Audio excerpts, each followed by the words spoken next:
Ce concerto de Mozart, c'est un concerto hyper dramatique dans tout le corpus de ses concertos. On est en do mineur, il y a quelque chose de vraiment tragique.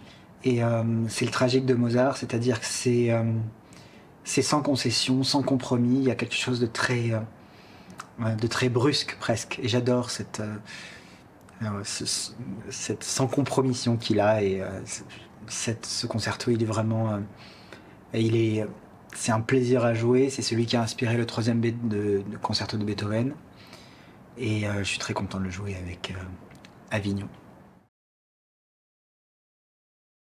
Il y a quelque chose, il y a un retour sur soi avec ce concerto de Mozart, parce que contrairement à, je dirais, avant Mozart, il parle avec un jeu très particulier.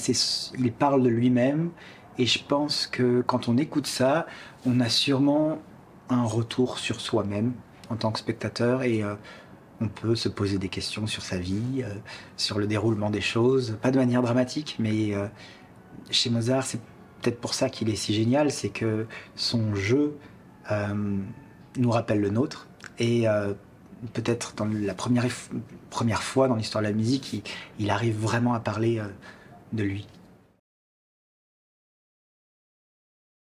Quand je monte sur scène, il y a beaucoup de choses qui se choquent, qui s'entrechoquent dans ma tête. Je pense à la musique, évidemment. Je pense que j'ai une mission de dire quelque chose, de me présenter une manière de voir les choses, de présenter mon monde en fait. Donc quand je monte sur scène, j'essaie de